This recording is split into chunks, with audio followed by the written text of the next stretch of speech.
Bonjour tout le monde, moi c'est François. Si vous êtes atterri sur cette vidéo, c'est parce que vous aimez les montres. Et moi aussi. Donc, moi je voudrais partager cet amour des montres avec vous. Et aujourd'hui, on va regarder la montre ISL 54. Alors, on va commencer parce que c'est time to watch.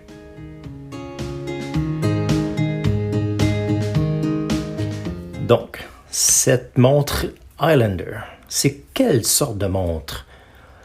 Je vais commencer avec les détails, les composantes, et vous pourriez déterminer si c'est une bonne montre pour vous. Parce que moi, je le sais que cette montre, les dimensions sont parfaites pour moi. Le diamètre est de 40 mm. Les espaces de la pointe des cornes est de 47,5 mm. L'épaisseur est de 13 mm exactement. La résistance à l'eau est équivalente à 100 mètres. Ces mesures sont prises directement sur le site web de Island Watch. Et puis, c'est une montre que j'ai prise directement sur le site web. C'est une montre qui m'appartient. Je ne suis pas sponsorisé par Island Watch. Et je l'aimais beaucoup, alors je voulais la partager avec vous. Les spécifications, les mesures sont exactement identiques avec ce que j'ai mesuré. Et ça n'arrive pas très souvent parce qu'habituellement, on a presque des différences entre ce qui est inscrit et ce qu'on mesure réellement. Cette montre-ci, elle est exactement les mêmes mesures. La dimension entre les cornes à la base est de 20 mm. Donc, vous avez l'option de mettre plusieurs différents bracelets. Donc, le bracelet qui vient avec n'est pas celui-ci. Celui-ci, c'est comme un bracelet pilote pour une montre pilote. Et puis, pas la montre, mais le bracelet qui venait avec est ordinaire. Il est identifié Highlander et on croit que c'est probablement fait exprès de mettre un bracelet qui n'est pas tout à fait d'une qualité extrême. Et puis, on peut faire le changement des bracelets et moi, c'est ce que j'ai choisi de faire. On voit que on a le logo sur ce bracelet, mais franchement, je crois que c'est tout simplement un bracelet ordinaire et on aurait changé les bracelets de toute façon et c'est pourquoi j'ai choisi ce bracelet. J'ai pris un autre bracelet. Marc, qui est le propriétaire de Island Watch, c'est une montre qui est propice au changement de bracelet. Moi, j'ai choisi, en plus du bracelet que vous voyez, j'ai un autre bracelet de marque Hirsch qui est orange et qui fait ressortir l'aiguille des secondes, comme vous voyez. Par contre, Marc, le propriétaire de Highlander, est sorti avec un autre modèle de cette montre-ci. Et je crois que je vais garder ce bracelet pour cette montre-là. Mais on verra ça peut-être à une autre évaluation. Comme vous pouvez voir, c'est de l'acier. Le boîtier, comme vous pouvez voir, est en métal très poli. Donc, c'est en acier inoxydable.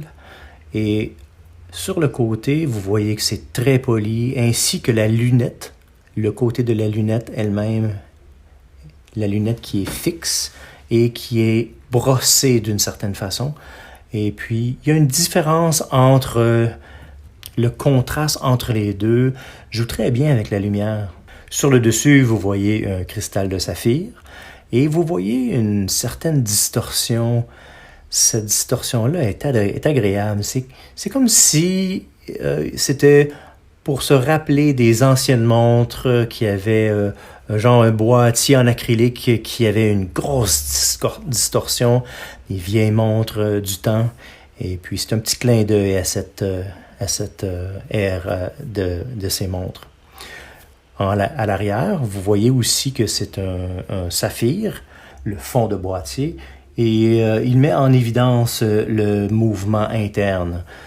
Et puis, vous voyez que le mouvement à l'intérieur, c'est un mouvement Seiko NH36A. C'est pas le plus beau des mouvements. La finition n'est pas aussi belle que d'autres montres, mais c'est un mouvement qui est très solide, qui est fiable. Et puis, dans ce type de montre, c'est parfait. Vous voyez, c'est inscrit saphir, c'est inscrit les 100 mètres de résistance à l'eau, le nom de la montre qui est Highlander et aussi le logo de la marque. Et puis je crois que, si je ne me trompe pas, Marc, chez Highlander, c'est la première montre qui a mis avec un fond de boîtier transparent. Et pour le prix, vous avez un cristal de saphir à l'arrière, un cristal de saphir en avant. Et puis, le cristal a une couche d'anti-reflet à l'intérieur. Il ne mentionne pas le nombre de couches d'anti-reflet. Et puis, vous voyez ce petit fond bleu fait en sorte que on voit qu'il y a de l'anti-reflet, mais il pourrait peut-être en bénéficier d'un peu plus. Mais enfin. Vous allez voir les aiguilles en forme de feuilles pour les heures, les minutes. Elles sont noires, les bordures sont noires avec de la luminosité à l'intérieur. Les aiguilles ressortent à cause de ce produit de luminosité, mais la bordure ne ressort pas vraiment à cause du fond noir mat. Peut-être que si on a aussi de l'acier inoxydable pour ces aiguilles, ça pourrait ressortir plus, mais peut-être que c'est un peu trop lourd pour le mécanisme à l'intérieur, mais peut-être un petit quelque chose pour faire ressortir les aiguilles un petit peu plus. Bon, c'est pas si pire, on voit quand même les reflets. On voit aussi les chiffres à la position 12, 3, 6 et 9. Et on voit aussi l'aiguille des secondes qui ressort beaucoup, ce orange qui fait une différence entre certaines autres montres. Vous voyez la couronne, elle est signée avec le logo. Elle est aussi vissée. Donc lorsqu'on la dévisse, vous allez voir que le mouvement à l'intérieur, qui est le NH36A, a une position, appelons-la la deuxième position, qu'elle est vide. Parce que c'est une position qui habituellement est pour la date qu'il n'y a pas sur cette montre-là. Et puis, à l'intérieur, il n'y a aucun mécanisme. Donc, lorsqu'on tourne, on n'entend pas de clic pour le changement de date. Bon, vous pouvez le tourner si ça vous rend fou. Bon, enfin, moi, ça ne me dérange pas. Et si vous le sortez complètement, à la troisième position, c'est à ce point-ci que vous pouvez changer les aiguilles, changer l'heure. Essentiellement, vous pouvez les changer comme vous voulez, parce qu'il n'y a pas d'endroit dangereuse, disons. Cet endroit dangereuse-là, c'est que entre 9 heures le soir et 3 heures du matin, la date peut changer lorsque vous avez une date. Et lorsque ce module qui fait changer les dates et les aiguilles sont situées entre cette zone de danger, disons, vous pourriez casser le module en changeant la date. C'est une petite pièce, ça coûte pas trop cher, par contre elle est enterrée dans le mouvement et c'est pas agréable à remplacer. Mais dans ce cas-ci, parce que vous n'avez pas de date, ce petit module est absent du mécanisme et vous pouvez les changer comme vous voulez. Donc, vous appuyez sur la couronne, vous pouvez visser pour avoir votre capacité de 100 mètres complètement. Cette couronne vissée, c'est uniquement pour avoir la tête reposée parce qu'on peut avoir un mécanisme avec un tire-pouce qui n'est pas vissé. Et alors, on a toujours quand même les 100 mètres de résistance à l'eau. Cette montre avec le saphir à l'arrière, le saphir à l'avant, et puis on peut facilement voir le mouvement avec la couronne qui est vissée. La structure, elle est solide, le mouvement est un mouvement fiable. Le mouvement de Seiko est un des mouvements qu'on voit beaucoup dans les montres de Highlander. Et je crois que pour le prix, c'est difficile à battre. Donc, comme j'ai mentionné, le matériel du boîtier est en acier, c'est très poli, une combinaison avec le brossé. À l'extérieur de l'anneau, à l'arrière, c'est vissé et c'est en acier inoxydable aussi. La montre avec le bracelet pèse un total de 88 grammes, donc ce n'est pas si lourd que ça sur le poignet. Lorsque vous l'avez sur le bras, vous ne le sentez pas. Ce que je n'ai pas mentionné, c'est que tous les marques à l'intérieur sur le cadran ont de la luminosité. Vous allez voir, c'est une belle luminosité. Donc, l'épaisseur que Highlander met dans la luminosité, je ne le sais pas. Et ils n'ont pas mentionné combien de couches. Mais lorsque vous la rechargez et vous passez la nuit sans problème. On sait que Marc, qui est chez Highlander, adore la luminosité, alors il s'assure d'en avoir suffisamment. Ce que j'aime de cette montre, donc, comme j'ai mentionné au début de cette évaluation, les proportions de cette montre sont parfaites pour moi. Donc, est-ce que c'est une montre pour vous? C'est à vous de déterminer. Moi, j'ai un poignet de 17,8 cm et moi, c'est la raison pour laquelle je l'aime, parce qu'elle me fait bien. Le mouvement à l'intérieur, le mouvement de Seiko est très fiable. Alors, vous avez, si je me rappelle bien, une précision de moins 20 secondes jusqu'à 40 secondes au niveau de la précision. Et ceci, c'est par jour. Moi, ma montre, elle perd à peine 5 secondes par jour. Donc, c'est possible que Marc, chez Highlander, là, a décidé de la calibrer. Donc, c'est un mouvement qui est fiable. On voit très bien, la lisibilité de l'heure est parfaite. C'est une montre de tous les jours. C'est un peu comme une montre pilote qui est très lisible. J'aime aussi la flexibilité d'avoir les cornes à 20 mm de distance pour avoir plusieurs bracelets. J'adore aussi le fait qu'on puisse voir le mécanisme à l'arrière. C'est pas un mouvement qui est tellement beau à voir, qui est très décoré comme d'autres montres, mais c'est agréable de voir ce genre de mouvement. Je crois que pour le prix, c'est une belle montre.